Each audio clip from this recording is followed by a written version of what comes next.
All right, today's video is on topic 6, which is gene regulation, and in your book it would have been chapter 18. You can always go on Veracross and look at old slideshows and look at old assignments. I leave everything up. So on your handout from yesterday that you printed out, there's another list of vocabulary terms, and then on number 1 for chapter 18, it says that you're going to have a quiz. This handout I made actually 3 years ago, and for this particular AP exam, I just left the vocabulary list there for completion's sake. I can never guarantee that something isn't going to be covered on the exam this year, but if I had to bet, I would say it's probably not, and I would put that at the very bottom of your priority list, is looking at all of those vocabulary terms from chapter 18. I do think some of the diagrams are important that are on that handout, and so I'm going to go through each one of those diagrams. This is a pretty short video, and yeah, I'm just going to go through a couple of those diagrams, and I wouldn't get too stressed about the vocabulary terms, and obviously there's not going to be a quiz. So what you can do if you are concerned about the vocab is I've put a Quizlet, and what I would do is just go through some of those Quizlet terms, because I can't, like I said, I can't guarantee that they're not going to go in depth on this, but I don't know, I just kind of have a feeling they won't, but I can't guarantee it. So that's my disclaimer. That being said, I do want to just bring your attention back to some of the really important diagrams when it comes to gene regulation. And remember, we talked about operons. So operons are a gene regulatory system found in prokaryotes. So bacteria would have operons. And it's very simplistic, like most prokaryote things are, because they don't have as much DNA as we do. Remember, they only have one circular chromosome. There are two types of operons, inducible and repressible. So an inducible operon is going to be a gene that is normally turned off until something happens that turns it on. And the classic example would be a catabolic process, like breaking down food for energy. So it makes sense that this gene would be turned off when there's no food available, and then once food becomes available, it's going to be turned on. All right, so if we look down at the diagram here, this right here is RNA polymerase. And remember, RNA polymerase is involved in transcription. So RNA polymerase is going to move down this DNA strand, producing an mRNA molecule, or an mRNA strand, that needs to be translated into some kind of protein. As you can see here, this little Lego looking piece is blocking RNA polymerase. So the gene is turned off, all right? And it's blocking at this area called the operator. So it fits in, the repressor fits into the operator, blocking RNA polymerase. That is the normal state of an inducible operon. Then if we come over here, this little green blob right here has actually come up, fit into the repressor, changed its conformation, conformational change, also meaning shape change, pulling it off of the operator, and now all of a sudden RNA polymerase can proceed forward, transcribing DNA, making mRNA, which will then be translated into a protein. All right, so what does this green blob represent? It represents the food that has now come into the system. So now we have a piece of food that comes into the system, basically saying, hey, I need to get digested. There's a lot more of my little buddies here. They also need to get digested. We're going to need an enzyme to do that digesting. So RNA polymerase is going to need to make the RNA that's going to then be translated into the enzyme that's going to need to do the digesting. All right. So it's normally turned off, then it's turned on. And the example would be the lac operon. So to make a long story short, you have an operon or a gene that's turned off. Lactose, also known as allolactose. And so remember, lactose is like a sugar. A sugar comes in, pulls the repressor off. RNA polymerase then transcribes the gene that is going to make the protein that is able to then digest lactose. So hopefully that makes sense. All right, on the flip side, we have what's called a repressible operon. A repressible operon is normally turned on until It's turned off. All right, so normally a repressible operon, it's on until it's turned off. And so this one is going to be the opposite in that its job is to build up organic compounds. So an inducible operon was catabolic. A repressible operon will be responsible for anabolic processes. All right, so we see over here, this is the normal state of this operon. The gene is normally turned on. Nothing's blocking RNA polymerase. You have an inactive repressor sitting here waiting though. A co-repressor comes in, binds to the repressor, causing it to be activated, so then it binds to the operator and blocks RNA polymerase. So what is that co-repressor? All right, so here you have a really complicated picture, and I'm just going to give you the summary of it. This is the tryptophan operon. So here's the normal state. RNA polymerase is transcribing a gene. Amino acids are produced through the process of transcription, then translation. Amino acids are produced, and the polypeptide subunits that make up the enzymes for tryptophan synthesis are made here. When enough tryptophan is made, or when enough tryptophan is made, tryptophan will then come up, activate the repressor, and bind to the operator, blocking RNA polymerase. So this is a really great example of negative feedback, also known as feedback inhibition. All right, so those two are for prokaryotes. Let's move on to eukaryotes. Eukaryotes, remember, are going to be a lot more complicated. So eukaryotes, like animals, fungi, plants, do not have operons. They have these things called transcription initiation complexes. So if you start right here, this is like a sequence of events. Here's step 1, here's step 2, here's step 3. So in step 1, you have activators, which are little protein-like things that bind to an enhancer. DNA is going to bend. Those activators are going to bind to mediator proteins and transcription factors. And then the transcription factors are going to stabilize everything so that RNA polymerase can then bind and then transcribe.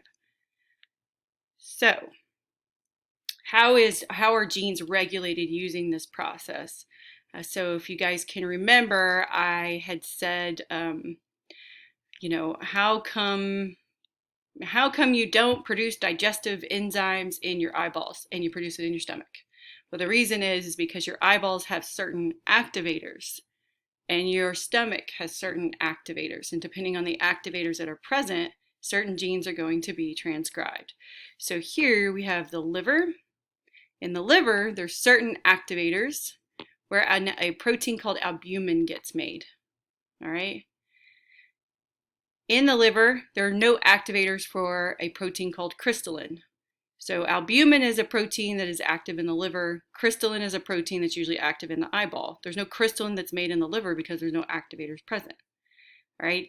In the eye, lens cell, albumin doesn't get made because the activators for the gene expression for albumin are not there, but the activators for the expression of the crystallin gene are there. So why is it that certain tissues make certain proteins and other tissues don't when they have identical DNA? The cells in my eye and the cells in my stomach have identical DNA. However, they do different things and make different proteins because they have different activators that are present. All right, so that is how gene expression can be controlled in a eukaryote. So here I have a practice FRQ. I would just take, this one should only take 10 minutes. So if you want to test yourself, I would go ahead and pause and time for 10 minutes.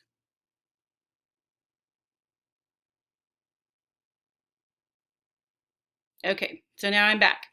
What you see here is a pathway. You start with tryptophan, you have a certain enzyme, it changes to I3PA, and then a certain enzyme changes it to IAA. You're like, what is I3PA and what is IAA? Doesn't matter. You don't need to know what any of those things are to actually be able to answer this question. Then up here, you have a gene that gets transcribed into mRNA, then translated into the enzyme, then a gene that gets transcribed into mRNA, then translated into the enzyme. So what you should get from this entire picture is there is a sequence of events and a sequence of chemical changes that occur, and they can only occur if these enzymes are present. All right, so it says auxins are plant hormones that coordinate several aspects of root growth and development. Indole-3 acetic acid, IAA, is an auxin that is usually synthesized from the amino acid tryptophan. Gene TRPT encodes an enzyme that converts tryptophan into indole-3 pyruvic acid, which is then converted to IAA by an enzyme encoded by the gene YUC. All they're doing right there is putting words to this diagram. This turns into this because of this enzyme, and the only reason the enzyme is there is because of this gene. This, I3PA, turns into IAA because of this enzyme, and the only way the enzyme is there is because of the expression of this gene. All right, cool. A says circle one arrow that represents transcription on the template pathway. One arrow that represents transcription. So what this question is testing you on is to see, do you know what transcription actually is? Transcription is going from DNA to RNA. So you could have circled this arrow right here or this arrow right here to get 1 point. All right. Identify the molecule that would be absent if enzyme YUC is non-functional. All right, so you're like, enzyme YUC, what is it responsible for? Enzyme YUC is right here. It catalyzes the conversion of I3PA to IAA. If it was absent, the IAA would not be there. Okay, so you would say identify the molecule that would be absent, IAA would be absent. All right, so for A, that was 2 points. You either circled this or this to get 1 point, and then you wrote down IAA to get the second point. All right, B, predict how the deletion of one base pair in the fourth codon of the coding region of the gene TRPT will most likely affect the production of IAA. Justify your prediction. So this is a 2-part. You see 2 bolded words, so it's 2 points. If you have a deletion of a base pair, what should pop into your mind is frame shift. A deletion of a DNA base causes a frame shift. Therefore, it would cause a change in all of the resulting amino acids after that mutation.